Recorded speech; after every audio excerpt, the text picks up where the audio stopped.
Sanibona, phinde ngibingelele nje namhlanje ngaleli thuba ngalomzuzu ngaleli hora.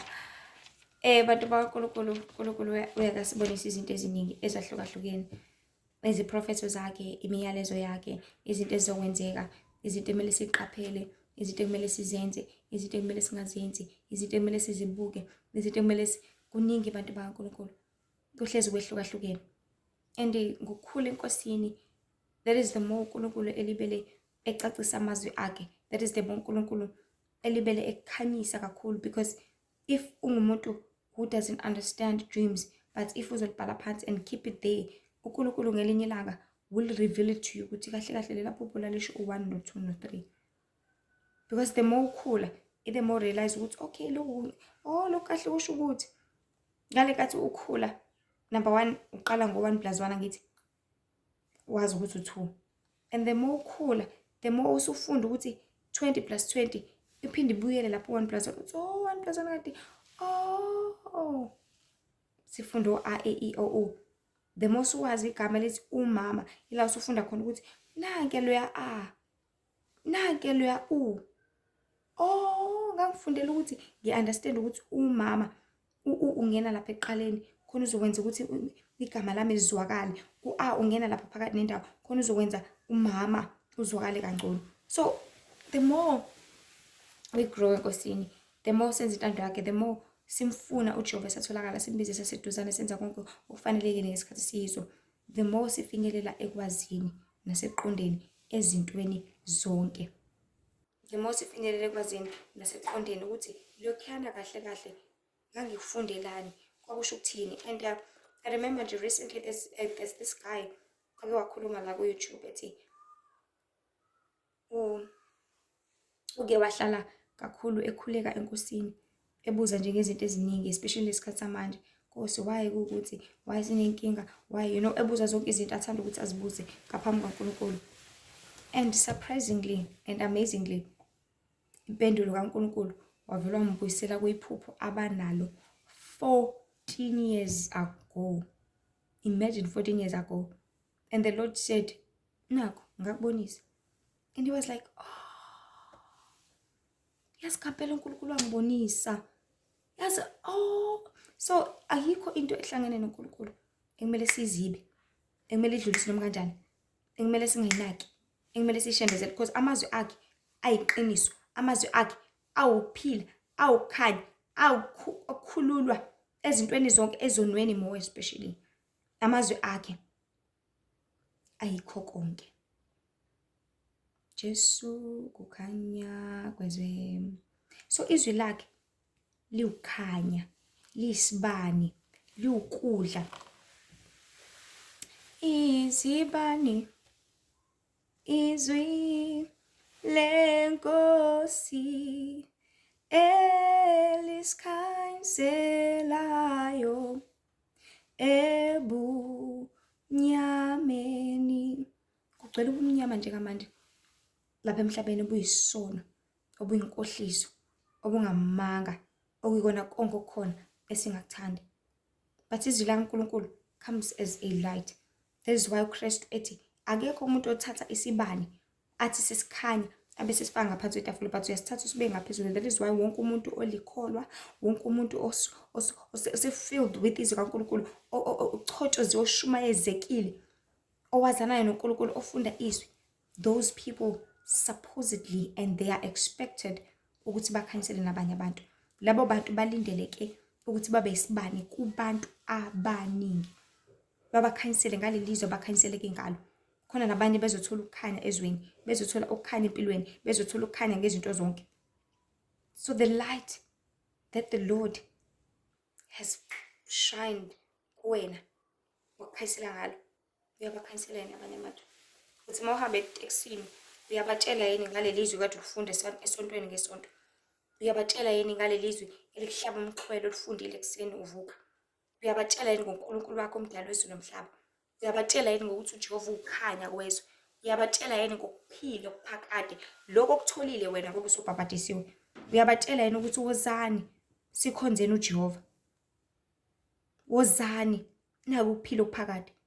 Do you tell the people around you Are you the light, or you take your light bese uyifaka ngaphansi kwetafula? Kuhle kwalo wesilisa owathatha ithalenta lakhe walithukusa wathi ngoba ngiyazi wena Jehova uNkulunkulu uzolifuna leli talente lakho, so ngilibekela wena ukuthi libuyisele kuwena ngelinye ilanga. Cha, it's all about ukuthatha amathalente asisaphaze, asisakazeke, khona kuzomila, khona kuzokwazi ukuthi kukhandeke, kulandwe more and more souls. We are busy inviting people to umbuso wezulu. We are inviting the world to ukukhanya kwezwe. We are inviting the world to ukuphila okuphakade okutholakala endodaneni enguJesu Kristu. So the invite iqhamuke kwazini ngoNkulunkulu, because uthi uNkulunkulu bazokholwa kanjani engabanga bakhona obashumayezayo? Bazosindiswa kanjani engabanga khona ufinyelelele kubona? They need to be umvangeli, umshumayeli ozofika lapha ekhaya ezongqongqozela. Ebese uyathola izwi, ebese uyakholwa, ebese uyamlandela nawe uJesu. Ebese uthola ukuphulukisa, ebese uthola ukusindisa, ebese uthola ukukhanya kwezwe. Kuningi abantu baNkulunkulu emele siqaphele, siqonde ngaso sonke isikhathi ukuthi kumele sisebenze. The Lord has entrusted. Amakholo wathembile ngezwi kaNkulunkulu. Amakholo wathembile ngokukhanya nangezimfihlakalo nangezambulo. And ubowazi ukuthi if ungasakutholi, mhlawumbe ungasakutholi izambulo, ungasakutholi, khona ungakwenzi kahle. Khona la ungakhazimulisi ngayo ngokwanele uNkulunkulu. But the more uNkulunkulu ewatshala emadaleni, ewatshala amazwi akhe, you are doing well. Qhubeka kanjalo, sabalalisa, because utshengisa ukwethembeka, utshengisa ukulalela, utshengisa obedience towards uNkulunkulu, utshengisa ukuthobeka, utshengisa ukuchobozeka, because uNkulunkulu uhlele enhlizweni yokuchobozekileyo, yolungileyo, yomuhle. Uhlele kuleyo nhliziyo leyo. So now nje udlulisa nje uzothi umyalezo wesiprophet uNkulunkulu angibonisa kona in a dream, and it was umhla 17 July. Isihloko sethu engasinikeza this dream ukuthi inhlupheko, ukweswela uphawu lwesilo. Inhlupheko, ukweswela, uphawu lwesilo. So ukuhlupheka nokweswela will lead to abantu ukuthi baze balamukele uphawu lwesilo, will eventually make abantu ukuthi baze bamukele uphawu lwesilo. So ngibona we are going to town, it's like we are students, singabafundi. So ke siyazi ukuthi singabafundi lapha mhlawumbe ngomuntu ufunda zafi. So it's just like singabantu siyayihambela sihamba nje nabanye abafundi, abantu abangangami.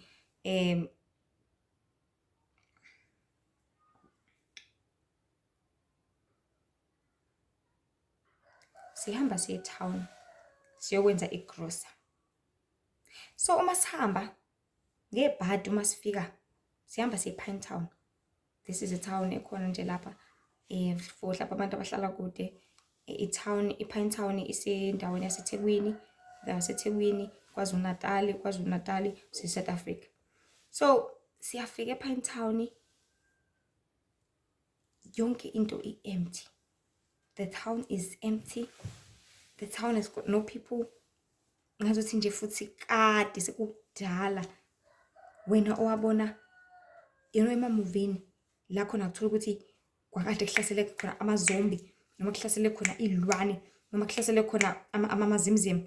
Sebaqedile abantu, sekusele nje labo nalabo abacasha, ungazi ukuthi bacasha lapha, bacasha kwizindlu lezi ezi-underground, lezi ilwane zangabathola.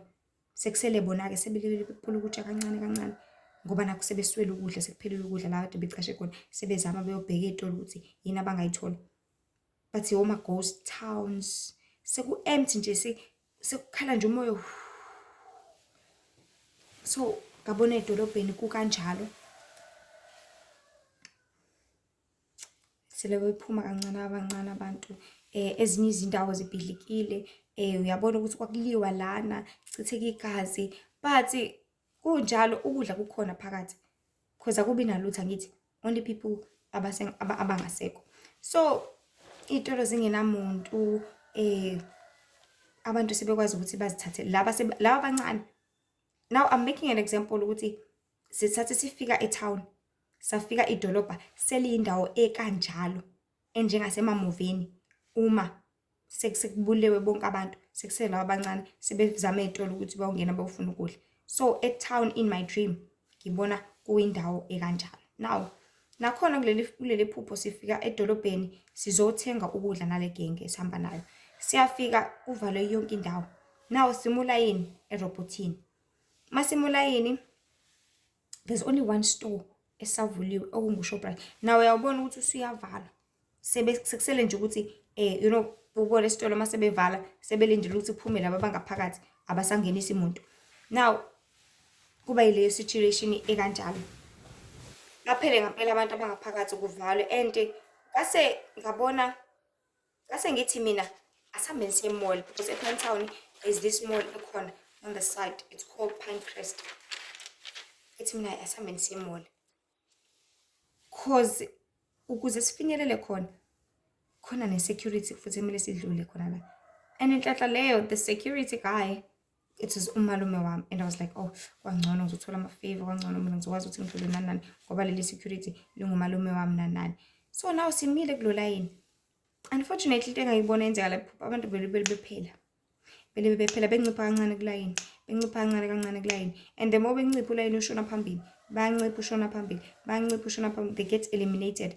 It's like abantu baya give up. Give up kwabo, they die. And wabe somunye usisi khona la kulayini wathi ngihambe mina ngiyogibela ibhanoyi. And mesuka ehamba, it's like kunomama omnikeza everything akayidingayo, omnikeza zonke izinto akayidingayo, kodwa uzokhothamela yena. So lo mama umnikeza yonke into, like ngathi ngithi ngiyabuka this lady uselele phansi like ucarpet, lo mama lo mnikeza zonke lezi imali uhamba phezulu kwakhe ngama high heels. Cabanga amaqhoks, yabo ipeni leli qhoks leli elibepeni kanje kanje azicathulo ngithi isicathulo nale peni. Cabanga uzohamba phezulu komuntu, phezulu kwesisi sakhe ngepeni, awumjoji lo muntu, awumbulali lo muntu, awuqede ngaye lo muntu. So ahambe phezulu kwakhe, and I'm looking, I'm like kwenzakalani la. And I knew exactly in that dream ukuthi lona ufile ephila ngoba ukhetha ukuthi yena ayofuna ukuthi abe high up there, afune izinto, afune imali, afune zonke izinto ngoba ebona ukuthi yahlupheka nani, kodwa lokho kugcina kumbulala. So na uma ngivuka uNkulunkulu acacise kakhulu ukuthi njengamanje we are in and approaching isikhathi sokunzima, sokuvaleleka, sokuswela, sendlala, kanye nesikhathi sophawu lwesilo, whereby abaningi they will eventually choose to accept uphawu lwesilo emabunzini alo just so that bezoqhubeka bathengise nokuthi basurvive emhlabeni, bengaboni ukuthi kahle kahle they are killing themselves.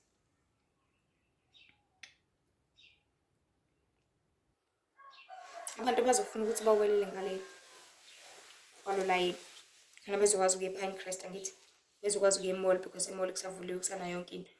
But through security, there's something that you need to do first so that you can pass. You need to pay first.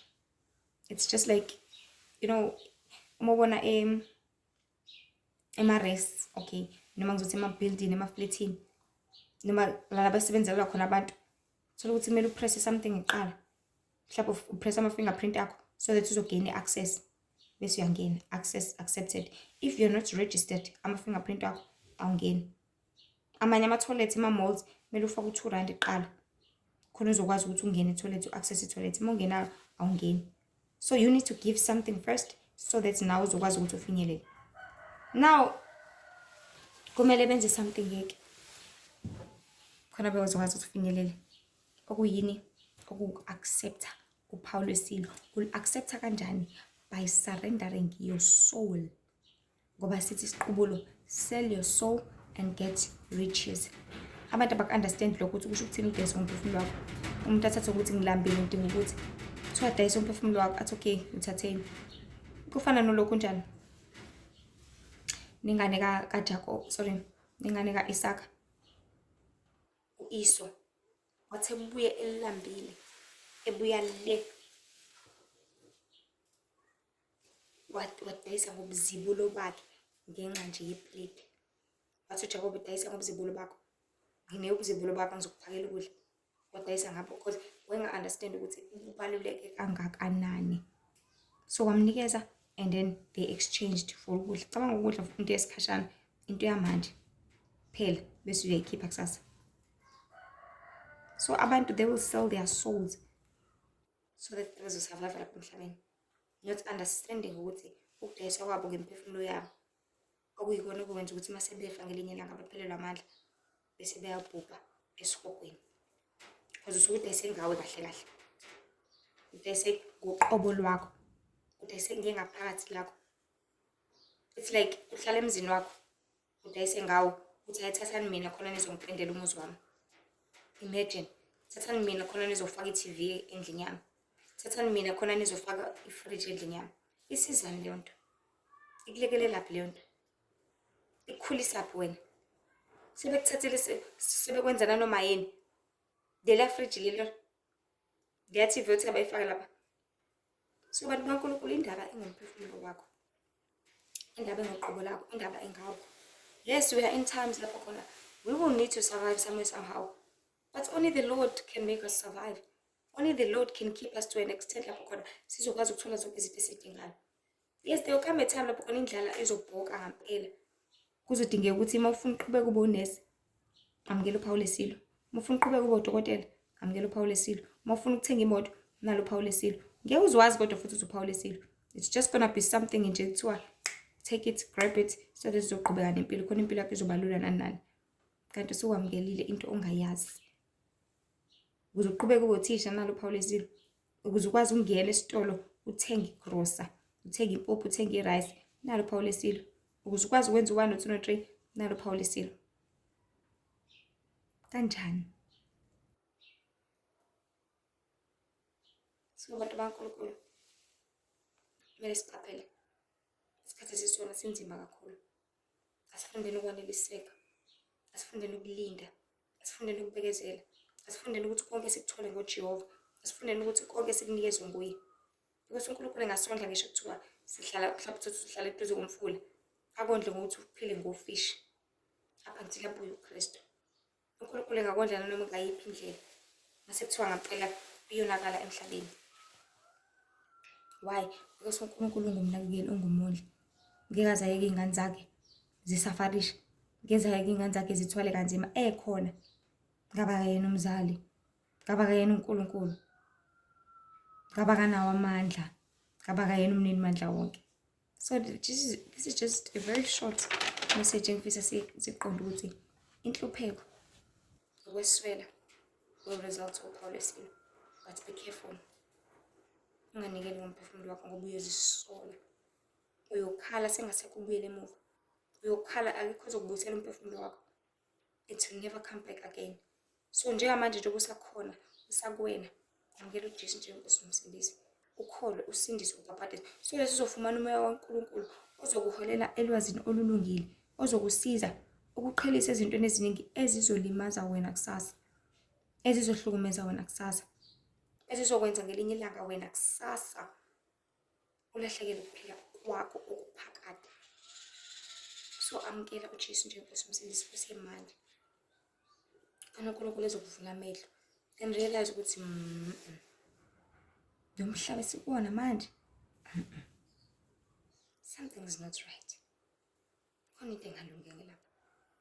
Uyibuke impilo ngeso le-reality, ngeso leqiniso, ngeso lento njengoba injalo. So amukela uJesu njengoNkosi nomsindisi namhlanje. Ukuze inhlupheko lezi ayikho ziyeza abantu baNkulunkulu ngesizivile. Ukuswela kuyeza abantu baNkulunkulu ngesizivile. Kungakufinyelelisi uphawu lesilo. Ungakwenza usarende uze ugive up impilo yakho ngenxa yeplate, ngenxa yempuphu, ngenxa yama-Kellogg's. So siyazi isikhathi esinzima. Zonke izinto esiy'bona emamovini, they will come to life one day. They will come to a point lapho khona sobona ukuthi yazi ngampela uNkulunkulu kahle kahle wasibonisile zonke lezi zinto.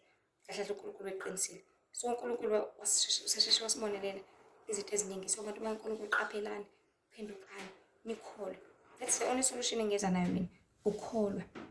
Ngoba ngoNkulunkulu uzokwazi ukuhlengeka ezintweni zonke. ngoNkulunkulu uzokwazi ukusinda kulobo bunzima obukhulu obuzayo njengamanje. And make it a habit ukuthi nendlela odla ngayo ube umuntu obanelisekayo. Make it a habit ukuthi indlela ophila ngayo ube umuntu othemba uJehova ngakho konke ngaso sonke isikhathi.